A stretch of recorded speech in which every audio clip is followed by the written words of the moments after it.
Hi, everyone. First, I'd like to thank the organizers for organizing this very exciting workshop. And so I think that since there are discussions about these mid-circuit measurement and error corrections, so that's why I kind of slightly changed the topic to a bosonic error correction. So it's a bit broader, including the previous things I intend to talk. So maybe let's first give a brief motivation that why we care about the bosonic error correction is because actually we use bosonic modes for various quantum applications, including computing, communication, sensing, and also simulations, like boson sampling. So one of the major challenges for using these bosonic systems for information processing is excitation loss. So when we send photons over optical channel, the photon may be absorbed. So the question is, can we actually overcome the excitation loss error while still maintain the information encoded in the system?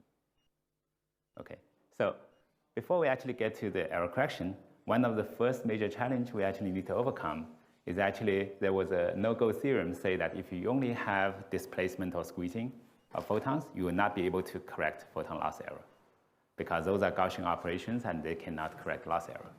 So in order to correct loss error, we need to actually expand our controllability so that we can do something like a universal control so that we can create some non-trivial states like Schrodinger cat states or other states so that we can correct photon loss errors. Okay, so in order to achieve the control, we need something nonlinear and also have a good coherence. And so in this talk, I would like to actually borrow the nonlinearity from the Josephson effect. So here is a picture of a superconducting cavity with actually two cavities, one for storage, one for readout. And in between the two cavities, you see a semi-transparent sapphire chip, which hosts the Josephson junction, which you can think that it's a Josephson qubit and coupled to the cavity. And let's temporarily neglect the readout cavity. So the whole system is basically a cavity-qubit system. And when the resonant frequency of the cavity and the qubits are largely detuned, then there is no direct excitation change between these systems. They only couple dispersively. And this is kind of to the leading order approximation.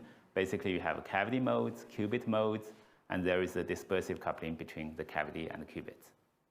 And to give you an idea, the cavity and the qubits, typically they are a few gigahertz and detuned by of order gigahertz, while the dispersive coupling between cavity and qubits can be of order megahertz, which is actually very strong compared to the dissipation rates of the cavity and the qubits, which is of order kilohertz. So to a good approximation, you can think it's a unitary system evolving under this dispersive coupling Hamiltonian. And moreover, we can add also that the cavity has a longer lifetime compared to the qubits, which of course at this number is probably outdated. Now people have shown a 300 microsecond or even approaching millisecond. But still the cavity lifetime actually can be even much longer than 10 milliseconds. So moreover, people have demonstrated you can do a quantum non-demolishing readout of qubits with high fidelity, and you can repeat the readout. So this will actually be useful combined with the FPGA so that one can do real-time adaptive control, which is related to something like mid-circuit measurement, and also useful for error correction so that you can extract entropy from the system. Okay, so now let's look at this Hamiltonian. And one way to interpret this Hamiltonian is actually depending on the number of excitation in the cavity, the qubit has a frequency shift. And the shift is proportional to number of excitations. And in order to control the system, we need to have two control knobs. One is cavity drive, the other is qubit drive. Okay, cavity drive, you can think it as a displacement of the cavity, and the qubit drive, you can think it as a drive with different frequency tones associated with the different resonances depending on the number of excitations in the cavity. So let's, for simplicity, focusing on the qubit drive and assume we go to the rotating frame of the cavity. So here is the energy levels associated with different number of excitations in the cavity. And there are two manifolds, one for the qubit in the ground states, the other is for the qubit in the excited states. And the excited levels shifted by integer multiple of chi is because the number of cavity excitations reduce the qubit frequency. And because this frequency shift is large enough, much larger than the line width, so you can spectroscopically resolve individual transitions. So for example, you can drive this transition for two excitations in the cavity, and drive the qubit from ground to excited and back to the ground state. So what you can do is you can do 2 pi rotations which carve out an area on the Bloch sphere, which implements a geometric phase gate associated with this particular photon number in the cavity. And this is what we call the selective number-dependent arbitrary phase gate. So you can implement arbitrary phase for different photon numbers in the cavity, and you can actually drive these simultaneously with different microwave tones. And that gives you effective unitary operation, which is imprint arbitrary phase phi n associated with photon number n. And this is definitely like a highly non-linear gates, because if phi n is proportional to n squared, you have Kerr effect. If phi n is to higher powers of n, it's a higher order Kerr effect. So the nonlinearity comes from the nonlinearity of the Josephson device, which is the qubit. Moreover, this operation itself is not, however, it's not universal because it preserves the excitation number of the cavity. Now it's actually time to apply the cavity drive, which can couple different excitation numbers. So as you can see from this diagram, it's a fully connected graph. And then actually you can show that you have a universal control over the cavity and the qubit system. Okay, so now let's take a look at example how we can achieve a universal control. So first example, well, how can we create a single excitation in the cavity deterministically, which is single photon on demand. So let's start from vacuum. And we have 2 control knobs as shown previously. One is the qubit drive, the other is cavity drive. So let's drive the cavity, making a displacement, which we get a coherent state. If you look at the photon number distribution, it's like a Poisson distribution. And here the arrow indicates a relative phase between different photon phase coherence. Now we can perform a snap gate, selective number-dependent phase gate, simply by rotating the phase associated with the vacuum state of the cavity by pi. And in this case, actually, there's no population change, but in the Wigner function, you actually see there is a negativity that's being created. And then you displace it back to the origin, and you actually create a single photon Fock states. And one way to think intuitively in terms of number basis is that you're destructively interfering for all the population other than 1. So you actually have constructive interference so that you concentrate all the population to the single photon Fock state. And just this simple 3-step operation, you can get a fidelity better than 99%. And you can do more, and the infidelity decreases exponentially with the number of operations. So that's for state preparation, which we can also do unitaries. For example, you can do the photon number plus 4 modulo 8 operation, which is like this unitary. And that you can, instead of doing these alternating drive between cavity and qubits, it's actually more efficient to drive cavity and qubits simultaneously. The caveat is that that operation is much harder to track with the human brain, so we actually use the computer to do the optimum control pulse, which this is a pulse sequence which is determined by the inverse of the dispersive coupling between the cavity and the qubits.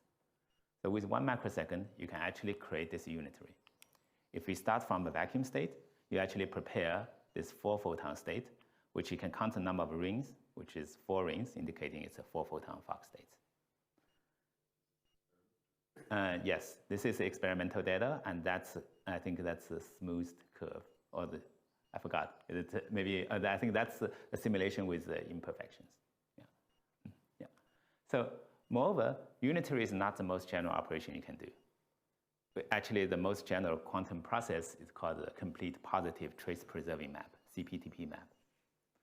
So generally, you can write using cross representation for CPTP map.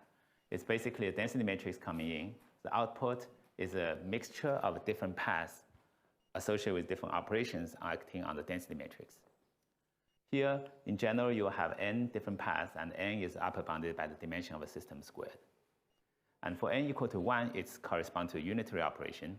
And for n larger than 1, it's indicating there's some randomness associated with the path that will give you the CPTP map.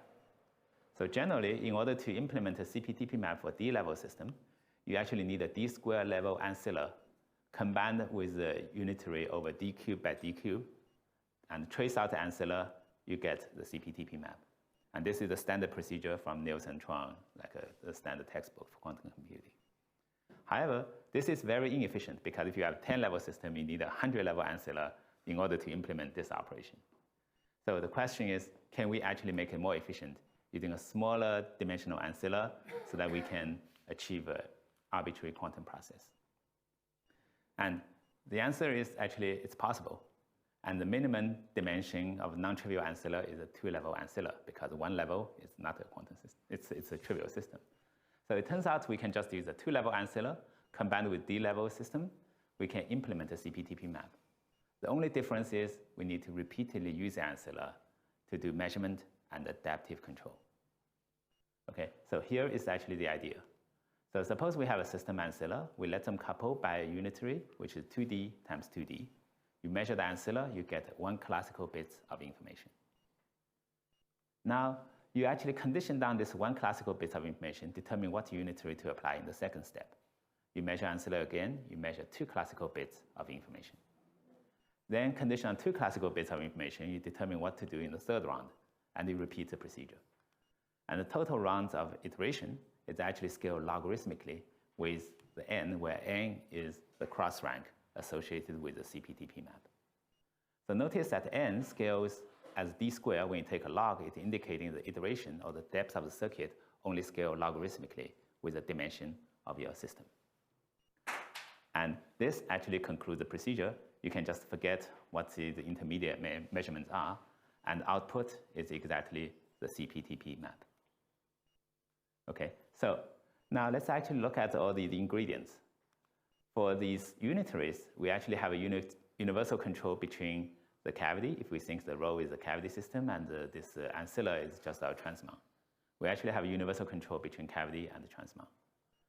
Moreover, we also have single-shot readout, or quantum non-demolition readout of the transmount, followed by the FPGA adaptive control. So all these ingredients of the circuit is available for superconducting systems. And I think it also works for trapped ions as well. Okay, yeah. So at least then, following this proposal, actually, like people actually in Tsinghua, they demonstrated this experiment with the adaptive control, show that you can do arbitrary quantum processes. With fidelity, they put 90%. I think it's mostly limited by the span errors, initialization and measurement error. Now, in case people are interested about details of these unitaries, it actually can be analytically derived from these cross operators by writing out the binary decision tree and the trace back, and one can derive individual unitaries. So it's actually a very generic procedure. And the reason this is interesting is this quantum process is extremely powerful. It can implement any physical processes that you can want to implement, allowed by physics, including initialization, dissipation, thermalization, quantum error correction. Okay, so now that actually says that in principle we should be able to do quantum error correction with these bosonic systems with measurement adaptive control. So now, just as a recap, we talk about the first part with you can prepare state, do unitary, and implement arbitrary quantum process. So now we are ready to think about quantum error correction. So in order to do error correction, the key idea is to introduce redundancy. Because once you have redundancy, you will have extra degree of freedom, allow you to measure and detect what kind of errors there are, and before you perform the error correction. So for qubit systems, we unfortunately only have 2 levels, so we need to do tensor product of many qubits to introduce redundancy in order to correct errors. For bosonic systems, however, we actually have infinite dimensional Hilbert space because there are infinite levels that we have. Moreover, the errors are different. For bosonic systems, the dominant errors are excitation loss or dephasing. And it has a structure. For example, excitation loss, it only reduces the excitation 1 by 1. It will not suddenly have all the excitations disappear. So therefore, all we need to do, for example, to track whether or not there's a loss, maybe we can just look at the parity. We know whether or not there's a parity change in order to detect a loss. So people have looked into bosonic error correction for almost 2 decades. And earlier, with linear optical quantum computing, people look into bosonic error correcting codes.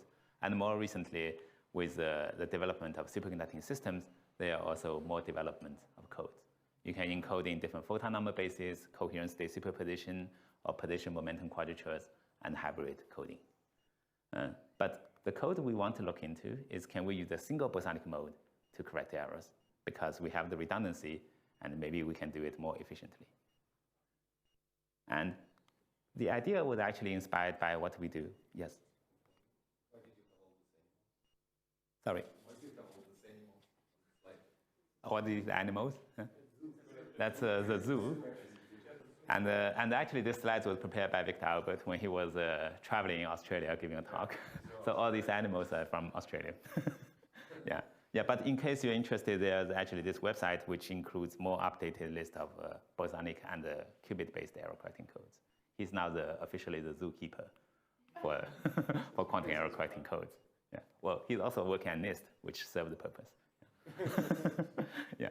So, but one way to think about the bosonic error correction is actually we use it as a classical error correction against photon attenuation, and like in Wi-Fi and Bluetooth.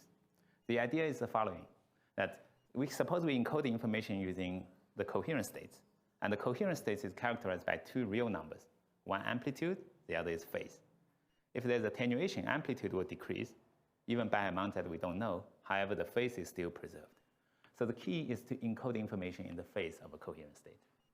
So if I have a coherent state alpha minus alpha, I can encode 1 classical bit of information. If I have 8 coherent states, I can encode 3 classical bits of information. Okay, and this is actually called the phase-shifted keying, PSK, which is widely used in Wi-Fi, Bluetooth. But this is a classical coding because actually, like if suppose you use the 4 phase information, or 4 possible phases to encode 2 classical bits of information, but in the presence of loss, actually the environment sort of knows which coherent state it's in. And you will not have a superposition of coherent states sent over the channel. So in order to overcome that, the idea is again to be less ambitious and you introduce extra redundancy to correct photon loss error. So for example, here, instead of encode 2 quantum bits of information, we can just encode 1 quantum bit of information in this 4-dimensional Hilbert space. So here is the code word. Like we can use the logical 0 to be the symmetric superposition of coherent states alpha and minus alpha. And it's a symmetric combination. You can write in the photon number basis, you can verify it has even number of excitations. Or the other code word is the superposition of I alpha and minus I alpha, which again have even number of excitations. So you see that these 2 code words, they're almost orthogonal, and they also have even number of excitations. So now if you consider this is a code space, and you start from any superposition of those code words, if there's single excitation loss, it will change the parity. If there are 2 excitation loss, it go back to even, but there is an extra relative phase between 0 and 1. It's because when you apply annihilation operator to the coherent states, you bring up also the phase factor, and that will contribute this minus sign. If you have a 3rd excitation loss or 4th excitation loss, it actually go back to the original code word. So what you really need is actually to monitor the parity, hopefully more frequent as possible, so that you will be able to catch every single excitation loss. Okay, so this shows that in principle, you should be able to perform or track and identify every single excitation loss without collapsing the encoded quantum information. And in case you would like to think in terms of number basis, here is another code word, which we call the Kitten code. So it consists of either Fock states 2 or a symmetric superposition of 0 and 4 photon Fock states. Look at the property. On average, both of these states have even number of photons, and the average photon is equal to 2. So the same average photon, which means in terms of excitation loss, it's equal likely. So therefore, there is no way you can infer which states based on the likelihood of excitation loss to the leading order. Moreover, in the presence of excitation loss, just apply annihilation operator to these 2 states, it gets to a square root of 2 times 3 and square root of 2 times 1. And these coefficients are important because if you start from a superposition, it will end up in the same superposition but in a different error basis, which means you can design a unitary to restore the original code information. So you can further generalize it, and it turns out this is a special case of this called the binomial code, because the coefficients are just the square root of binomials. And you can use binomial code to correct multiple excitation loss errors. Yeah. But the reason I call the Kitten code and this is the Kitten code because it's kind of like a miniature version of the cat code that we had earlier. So now the question is, how can we do error correction with these error correcting codes? Okay, yeah. Mm-hmm. Do these codes rely on complete linearity of the oscillator? And the linearity? Yeah, so, yeah. So if you had like some, well, if you have a little bit of Kerr nonlinearity for the oscillator, would it? Yeah, in order to construct the code, you will need it, some nonlinearity to create these code words. But once it's stored there, we hope that there is a minimum nonlinearity. And if there were nonlinearity, would it be a problem? If there were nonlinearity, if you don't know it, then it could cause potentially like a dephasing and errors that you should correct. But if you know it, then in principle, you can still compensate those extra unitaries. Yeah. Yeah. So now the question is, how do we actually perform this non-trivial parity measurement without destroying the state?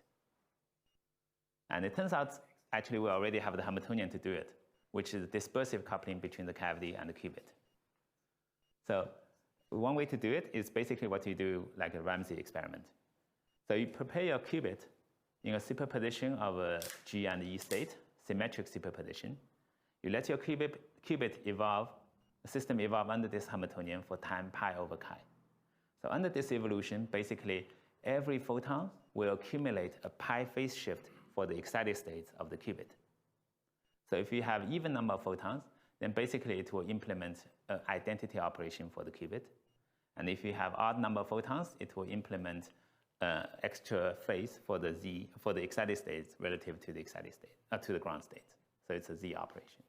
So after this operation, the qubit will end up in either symmetric superposition of G and E or anti-symmetric superposition of G and E, which are orthogonal. So if you can measure the qubit, you know whether or not the parity is even or odd.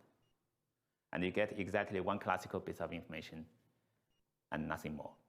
So the system is still stores its logical states without collapsing everything down. So that's the procedure for the error correction. Here's the code word. And then you monitor the parity as frequent as you can without introducing too much decoherence. And finally, you know like how many excitations has lost so that you have the right interpretation. You have a correct way to interpret what's encoded in the system. Okay, so here is the experimental data that Rob Shukov's group obtained. So in order to say that we have error correction helps, you need to compare with the best scheme without error correction, which is 0, 1 encoding with a minimum number of excitation. And this is typical lifetime of 300 microseconds. And then once you introduce the coding, but without error correction, the performance degrades because you have more excitation in the system. And then once you introduce error correction, it actually becomes comparable or even slightly better than the 0, 1 coding. And one may ask why it's only at the break-even, not beyond break-even. The reason is that every time we do error correction, there's a price we pay. Because our Ancilla system, which is the transmon to measure the parity, is not perfect. While measuring parity, it may flip or dephase, which may cause error. And that limits the price that every time you do operation, introduce the percentage level of error. If we look more carefully, this is a place where the error may occur. When you try to acquire the parity information, the system evolves under this Hamiltonian. However, the transmon may decay at some time during this operation, but you don't know when it decayed. And if you don't know when the transmon decayed, which actually leads to ambiguity of a phase accumulation of the cavity, because in the first half, it's accumulated with the phase chi t, and the second half, there's no phase accumulation. But if you don't know t, there is a random phase applied to the cavity, which causes dephasing. And this is actually not good, which put another way is not fault tolerant because the error in the Ancilla feeds back into your encoding system and collapse and cause decoherence for the encoded information. So how can we overcome it? And here is actually, a poor man's version of fault-tolerant design. It's actually, one thing we know about the transmon system is it's a harmonic oscillator. It's not just the 2-level, it has extra third or fourth levels, and so on. So we can just use the third level of the transmon, which we call the level F, and prepare the transmon initialized in the state between G and F, not G and E. So the advantage of introducing G and F superposition is that if there is a relaxation of the transmon, the F goes to E. And first you can detect whether or not there is a transmon relaxation error. So that gives you the error detection. Moreover, if we match the dispersive shift for the cavity so that the E and F level have the equal dispersive shift, then actually whether it's in E or in F, it doesn't matter, the cavity will accumulate the phase as it should be. So therefore, that allows us not only to do error detection, we can also do error correction. Because when we detect it relaxed to E, the evolution in the cavity is still undergoing a unitary evolution. It doesn't matter when it relaxed from F to E. So put another way, it's basically that the Hamiltonian here, it actually commutes with this jump operator, which is from F to E. And this is what we call the error transparent design. So basically, it doesn't matter when error happened, it's equivalent the same as if error happened at the end. That's what the error transparent means. Okay, or put another way is the commutator between jump and the Hamiltonian, they essentially commute within the subspace of the encoding space. Yeah. What about the phasing of the transmon? So the dephasing of a transmon will show up as a measurement error, and the one way to overcome it is you do majority voting, do like 3 rounds of measurement, and do majority. Yeah. So indeed, dephasing is also a potential error, but you can suppress them by doing like multiple rounds of a parity measurement. Yeah. So the error transparency is actually like a very interesting idea, which we can also like abstract in such a way, is that you have your system, which is really code and long coherence. However, the system has a limited control. So you need to have Ancilla to help you to control the system so that you can do universal gates. But Ancilla is noisy and hot.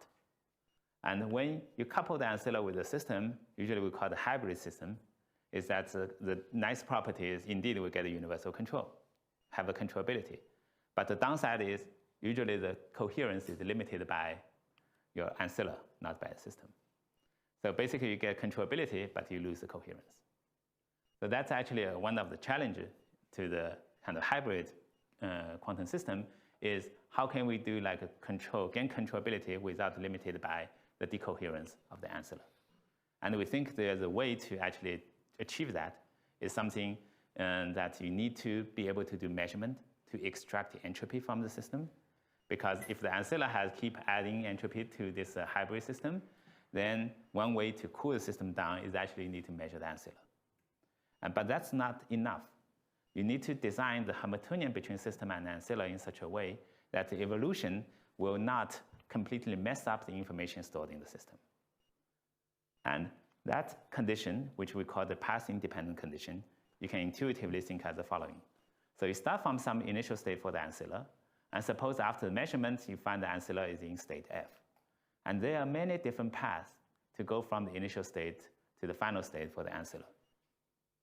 You can still do path integral for these open systems.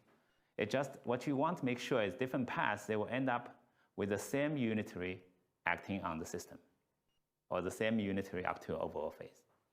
And once this is possible, then this is what we call the path-independent condition.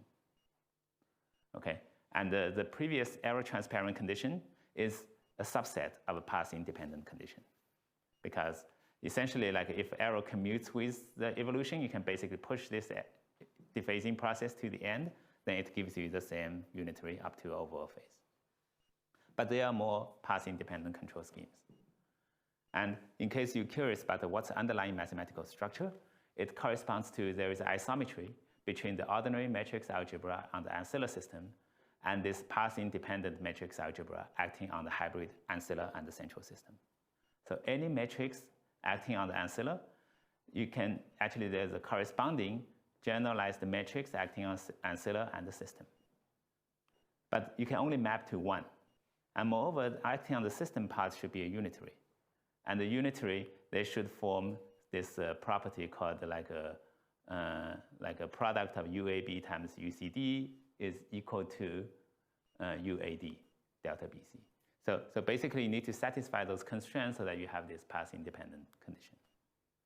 And once you have it, you can use a noisy ancilla to couple to a system to gain universal control without limited by the noise of the ancilla. So just as a bigger picture, basically with the capability of doing measurement and adaptive control, one can look hopefully to achieve like a fault-tolerant scheme for like a quantum computing and error correction. Okay, and maybe just as about outlook, here I'm mostly focusing on about the discrete quantum error correction. Basically do discrete unitary and measurement and adaptive control. And there are other ways you can do continuous error correction, which is like engineer dissipation to cool the system down to a particular Hilbert space, subspace. Because I think most of the time when you say we do engineer dissipation, it's to cool the system down to a particular state. But in order to preserve the encoded information, you need to make sure that there is a Hilbert space, the subspace that it's being cooled to. And alternatively, you can do like a Hamiltonian protection, which also gives you an energy gap to protect against the slowly varying noise. Moreover, you can probably even consider like a hybrid system of both engineer and Hamiltonian dissipation. But notice that one nice feature about this continuous error correction, different from discrete error correction, is that it opens the possibility of something called the bias-preserving quantum gates. So basically, for these engineer dissipation system, you can actually have a system which is highly biased in terms of the logical bit flip and dephasing error. And here is an example. Suppose I have two coherent states which are stabilized. They are far away separated in phase space. And we know that typical errors like a photon loss or dephasing error, it has locally perturbing your phase space. So it takes exponentially hard for like those local errors to perturb from coherent state alpha to coherent state minus alpha. And that gives you exponential suppression we call, of these bit flip errors. And that allows you to do like more hardware efficient design for quantum error correction. And in case people are interested, that there are some like more recent works about these hardware efficient like bias preserving design. And moreover, with these biased errors, you can think about higher level coding, how to design an efficient code which can correct biased errors with high efficiency. And just like one last point here is that we actually find that there's a way to encode one logical qubit on the surface of a torus, which if you remember on the Kitaev-Torre code, it's always encoding two logical qubits on torus. But actually, there's a way to encode one logical qubit if you do like a non-homomorphic quantum coding. Yeah, but I think I'm already running out of time. Just to thank the collaborators and the funding agency. Thank you.